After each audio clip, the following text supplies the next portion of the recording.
Welcome back. We'll be talking infrastructure investments like power, transportation, better ICT, data management that enhance political and electoral processes in Nigeria. How does the state of the economy affect the electoral umpire's ability to conduct smooth elections?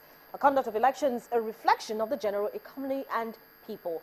Renowned economist Dr. Biodun Adedipe joins me now in the studio. Good morning, Dr. Adedipe. So glad you could join us in Nigeria, in our studio, Nigeria 2015. Now, historically speaking, what are your views regarding preparations and organizations of various electoral processes in Nigeria? Well, essentially, to start with, we know the electoral process is not cheap. And that means in terms of preparation, budgeting for the process is a key issue. And that means you do a mapping of the activities involved and you put a costing to them all. So the very start of it is the allocation you make for the process. So now, once the allocation is in place, the next thing is how quickly do we also release the funds? And after the release of the funds, what are the things required? We need time also to put them in place. Money doesn't deliver elections. It is infrastructure, the facilitators. You know, what we call those things you require to make it happen. So in which case, when you actually make the provision financially, you have to also make it available in good time. Now it's in place in good time. You get all the necessary facilities and ensure they are in such state that can make you deliver the objective. So the big issue is not even so much as the money you provide, but rather the objective you want to achieve. So how do we achieve that objective within the context of the time space available to us? That, if you look historically, and I believe we should have been learning lessons from the elections we have had over the years. And also, most importantly, that process also handled in such a way that you ensure credibility and integrity of the entire process, which means there is an outcome you expect of the process. So how do you ensure that that outcome is accepted in terms of integrity and also helping you to achieve your objective? So let's look at the process of the weekend now. That's right. And how, the issues they had in some parts with logistics, with collation of data and the rest of it. Do you think we've actually learned from the previous, elections, which was, less than about 4 years ago now? Does it seem as if we've actually handled all those challenges, hiccups, if you like to call it? Well, I would say to some extent, because my take of it is that we tweaked a little bit with some of the things we experienced in the past. For example, 2011, there were no card readers. Now we have card readers. So that means that very process, something has changed in it. So now, if you look at the procedure, therefore, because once you bring in a new gadget, let me call it gadget now, into that procedure, that means the procedure changes. Just like you write the normal procedures manual in a private organization, even public organization, okay? Now, once that changes, you should begin to think about the implications for logistics. So what must be in place and when? And I will give a very simple illustration, okay? First, voters go to the polling booth. They present their voter's card. Then the voter's card is authenticated, number one.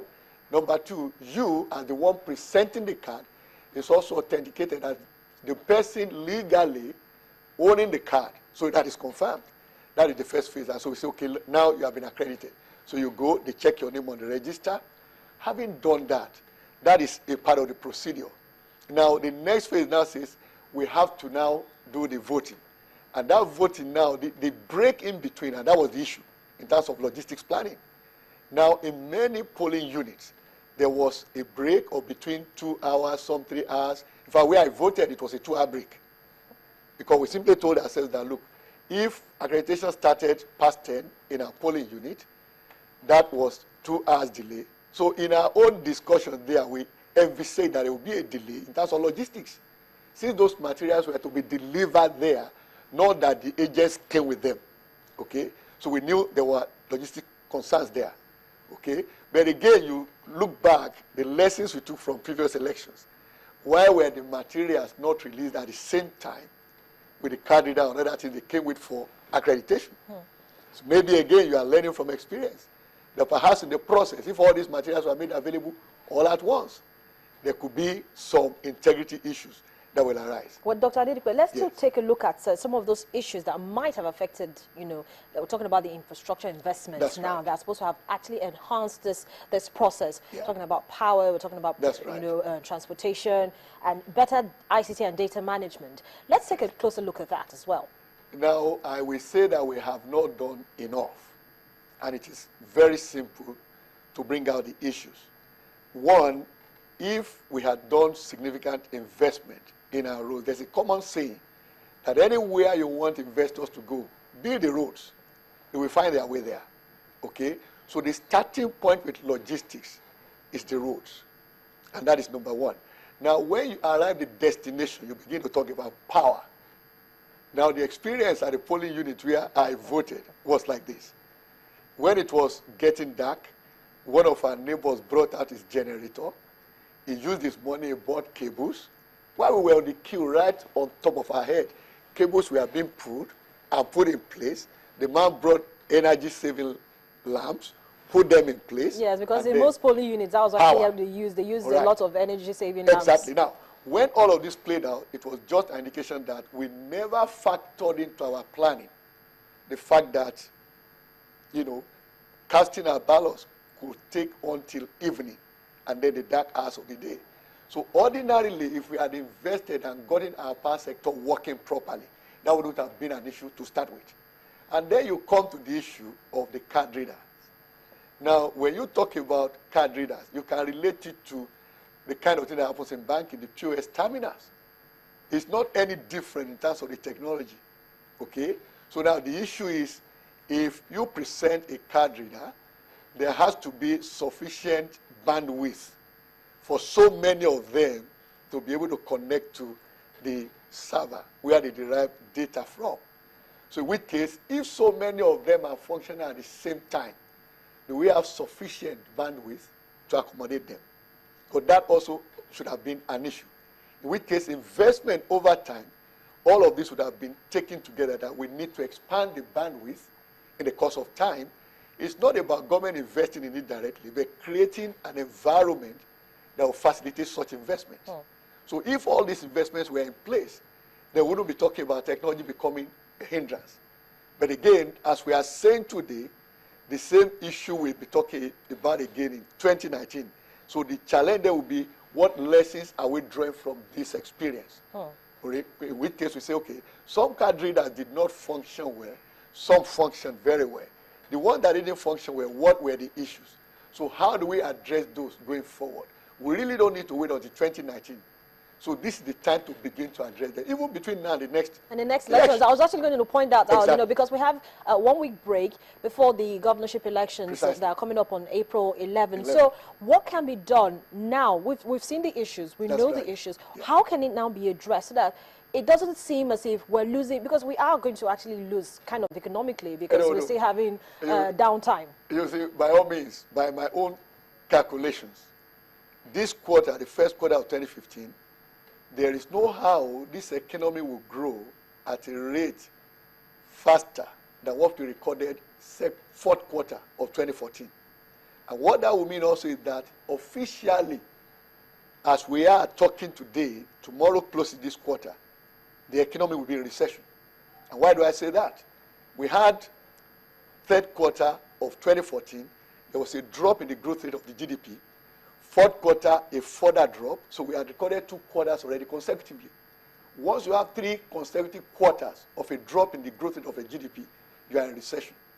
So and from what has happened between January 1st to date, it is clear that this quarter certainly we see a further dampening in the economy. So in which case, the issue for us is we must be doing everything possible on how to gear up this economy. So it is not about sentiments now, it's about the reality we face. It won't even be a matter of who wins and who lost. It will be a matter of, look, we have a Nigeria that will still remain and still continue in business even after these elections. So the question will be, how do we build this economy? Now, talking about building this economy, let's quickly wrap up our thoughts now.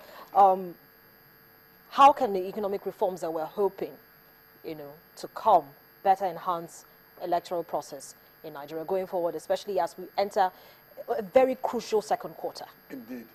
Now, I will repeat what I've always said, and it's a very simple thing. Economics is not rocket science. Now, I've done my arithmetic, and I discovered that, look, the land mass of Nigeria is just 1/10 of China. So what has China done to reform the economy in such a way that today China is the largest manufacturing land in the world, and the economy is growing? Now, as we talk today, the plan of the Chinese government is to build 10 airports per annum between now and 2020. Now, they've done a similar thing with roads, with railways, with power, all this crucial infrastructure we are talking about now. So in which case, if we really want to get this economic cracking, we should return to dealing with these infrastructure issues. Deal with the roads, deal with power, make them priorities. And one thing I will also add here is that we should stop talking about how much money we put to a project. Rather, we should be talking about what that project would deliver. If we talk about allocating money to roads, let's stop talking about how much, but how many kilometers of roads. If we talk about the railways, how many kilometers of functional railways. So it shouldn't be we spend so much. If we depart from that, we begin to get value from our investments. Dr. Biodun Adedipe, always a pleasure having you on the program. It's my pleasure. Renowned economist Dr. Biodun Adedipe joins us on the program and shared his thoughts on investments and electoral process. The program continues in just a moment. We're still looking at the market's expectations with regards to the elections. Join me again.